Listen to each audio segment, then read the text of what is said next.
자, 오늘은 땡스기빙 날입니다. 온 가족들이 한자리에 모일 테고요. 또 멀리 있었던 우리 자녀들이 돌아와서 함께 우리가 또 가족 간의 시간을 갖는 귀한 날입니다. 우리 가족 간에 또 감사하는 시간뿐만 아니라 그 가운데 하나님께서 또 함께 하심으로 감사의 의미가 우리가 하나님께서 주신 모든 은혜임을 다시 한번 기억하는 그런 하루 되시길 바랍니다. 자, 오늘 우리가 묵상할 말씀 욥기서 31장 1절에서 23절까지 말씀입니다. 내가 내 눈과 약속하였나니 어찌 처녀에게 주목하랴. 그리하면 위에 계신 하나님께서 내리시는 분깃이 무엇이겠으며 높은 곳에 전능자께서 주시는 기업이 무엇이겠느냐. 불의한 자에게는 환난이 아니겠느냐. 행악자에게는 불행이 아니겠느냐. 그가 내 길을 살피지 아니하시느냐. 내 걸음을 다 세지 아니하시느냐. 만일 내가 허위와 함께 동행하고 내 발이 속임새에 빨랐다면 하나님께서 나를 공평한 저울에 달아보시고 그가 나의 온전함을 아시기를 바라노라. 만일 내 걸음이 길에서 떠났거나 내 마음이 내 눈을 따랐거나 내 손에 더러운 것이 묻었다면 내가 심은 것을 타인이 먹으며 나의 소출이 뿌리채 뽑히기를 바라노라. 만일 내 마음이 여인에게 유혹되어 이웃의 문을 엿보아 문에서 숨어 기다렸다면 내 아내가 타인의 맷돌을 돌리며 타인과 더불어 동침하기를 바라노라. 그것은 참으로 음란한 일이니 재판에 회부할 죄악이요 멸망하도록 사려는 불이니 나의 모든 소출을 뿌리째 뽑기를 바라노라. 만일 남종이나 여종이 나와 더불어 쟁론할 때 내가 그의 권리를 저버렸다면 하나님이 일어나실 때 내가 어떻게 하겠느냐. 하나님이 심판하실 때 내가 무엇이라 대답하겠느냐. 나를 뱃속에 만드신 이가 그도 만들지 아니하셨느냐. 우리를 뱃속에 지으신 이가 한 분이 아니시냐. 내가 언제 가난한 자의 소원을 막았거나 과부의 눈으로 하여금 실망하게 하였던가. 남은 혼자 내 떡덩이를 먹고 고아에게 그 조각을 먹이지 아니하였던가. 실상은 내가 젊었을 때부터 고아 기르기를 그의 아비처럼 하였으며 내가 어렸을 때부터 과부를 인도하였노라. 만일 내가 사람이 의복이 없이 죽어가는 것이나 가난한 자가 덮을 것이 없는 것을 못 본 채 했다면 만일 나의 양털로 그의 몸을 따뜻하게 입혀서 그의 허리가 나를 위하여 복을 빌게 하지 아니하였다면 만일 나를 도와주는 자가 성문에 있음을 보고 내가 주먹을 들어 고아를 향해 휘둘렀다면 내 팔이 어깨뼈에서 떨어지고 내 발뼈가 그 자리에서 부스러지기를 바라노라. 나는 하나님의 재앙을 심히 두려워하고 그의 위엄으로 말미암아 그런 일을 할 수 없느니라. 욥은 계속해서 자신의 의로움 또 온전함에 대해서 오늘 31장에 이야기해주고 있습니다. 특별히 자신이 얼마나 하나님 말씀대로 온전한 삶을 살았는가. 그래서 음란하지 않고 허위하지 않고 속임수하지 않고 불의하지 않았던 것에 대해서 이야기해주고 있습니다. 먼저 1절 말씀 보면 자신이 얼마나 이 음란과 싸웠는지에 대해서 얘기합니다. 내가 내 눈과 약속하였나니 어찌 처녀에게 주목하랴. 자신의 눈으로는 이제 처녀를 향하여 음란한 마음을 품지 않겠다. 그래서 그런 약속을 했다라고 얘기합니다. 그래서 이게 내 눈과 약속을 하였다. 단순하게 뭐 손 걸고 약속한 것이 아니고 또 마음속에 그냥 결단한 그것이 아닙니다. 영어 성경을 보면은 covenant라는 단어를 썼습니다. 내 눈과 언약을 맺었다라고 하는 얘기입니다. 여러분, 성경에서 이 언약이라고 하는 것은 피로 맺어지는 것이고요. 또 반드시 지켜야 할 것입니다. 지키지 않으면 어떻게 되는가? 죽는 것이죠. 피를 흘리고 죽게 된다라고 하는 얘기입니다. 지금 욥은 처녀들을 향하여 또 여자들을 향하여서 내가 음란한 마음을 품지 않겠다라고 하는 것을 내 눈과 언약을 맺었습니다. 이건 굉장히 중요하고 강한 이제 언약이죠. 만약에 그것을 어긴다 그랬을 때는 이제 죽음으로까지 갈 정도로 아주 강력한 언약을 맺었습니다. 예수님께서는 산상순에도 동일한 말씀을 하셨죠. 너희들이 음란한 마음을 가지고 여자를 바라보면 벌써 이미 간음한 것이다.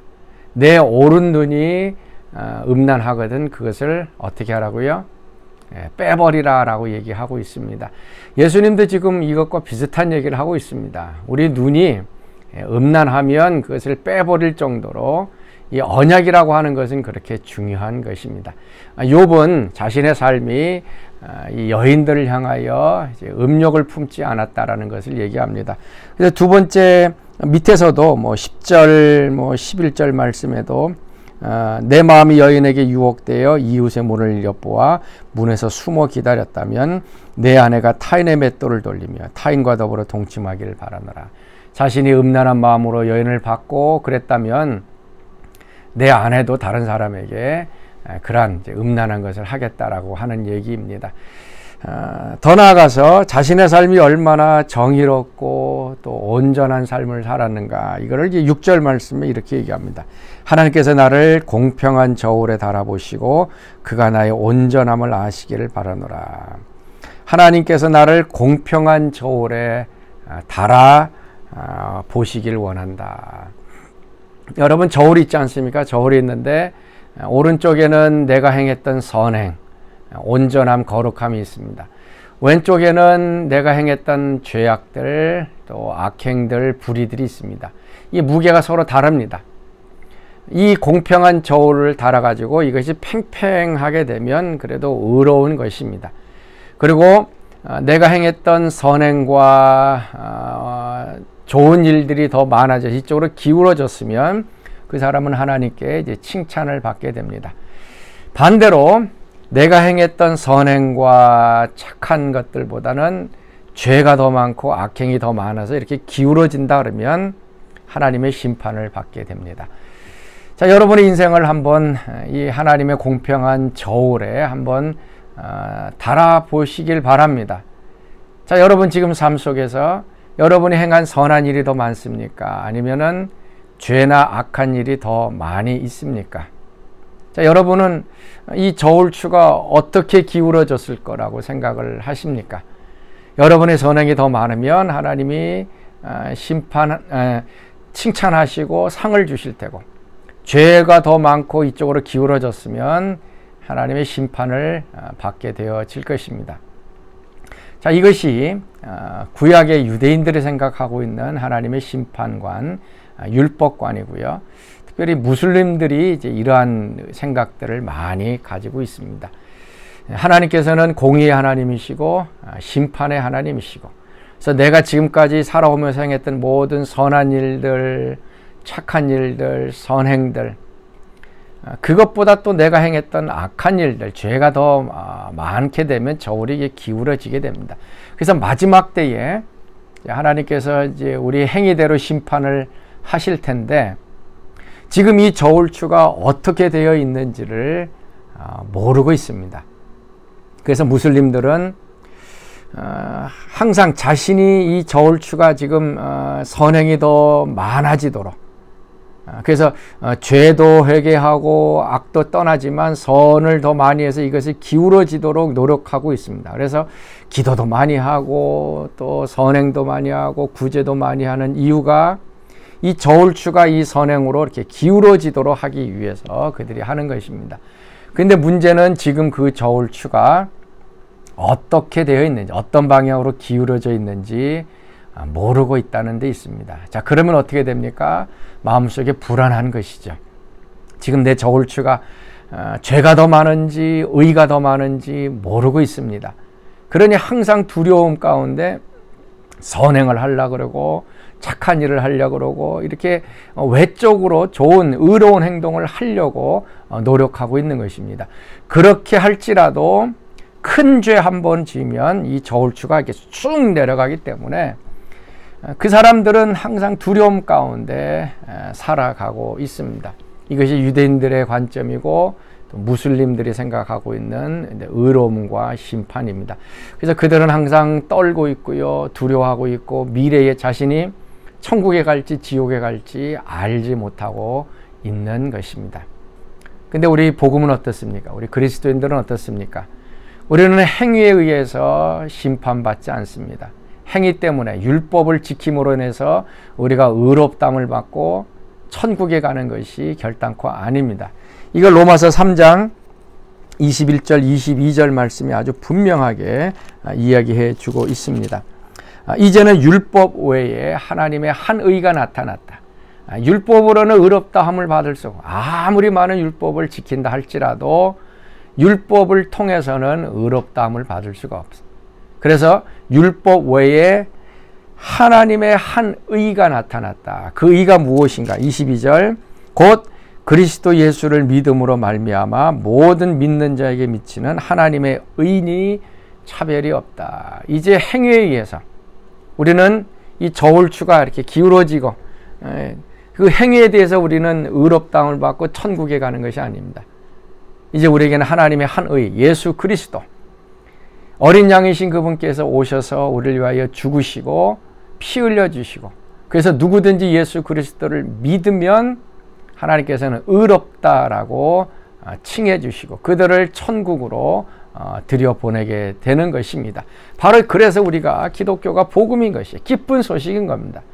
우리가 지금 천국에 갈 것인가 지옥에 갈 것인가 우리는 두려워하지 않습니다. 누구든지 예수 그리스도를 믿으면 의롭다함을 얻고 또 영생을 얻고 천국에 들어가는 것입니다. 우리는 천국에 가기 위해서 의롭다함을 얻기 위해서 선행을 하는 것이 아니라 우리는 이미 의롭다함을 받고 천국 백성이기 때문에 의로운 삶, 선행의 삶을 행하는 것입니다. 사랑하는 성도 여러분, 오늘 추수감사절인데요. 먼저 구원받은 것에 대해서 좀 감사하고요. 예수님을 우리 가운데 보내주셔서 우리가 행위로 의해서 구원받는 것이 아니라 예수를 믿음으로 구원받게 되었다고 하는 이 놀라운 또 진리를 우리에게 말씀해 주신 것 감사하며 오늘도 하나님께서 허락하신 여러 가지 것들을 기억하면서 감사하는 오늘 추수감사절 될 수 있기를 바랍니다. 우리 같이 기도하겠습니다. 하나님, 우리가 하나님의 그 공평의 저울에 우리 행위에 의해서 의롭다함을 받는 것이 아니라 예수님을 통하여 의롭다함을 받게 하시니 감사합니다. 오늘도 구원받은 자, 의롭게 된 자, 천국 백성으로서의 삶을 살아가는 저들 되게 하여 주옵소서. 이제는 우리 주 예수 그리스도의 은혜와 하나님의 그 크신 사랑하심과 성령의 교통과 기름 부으시며 오늘 새벽 말씀에 참여한 사랑하는 성도들 가운데 영원토록 함께 하시기를 간절히 축원하옵나이다. 아멘.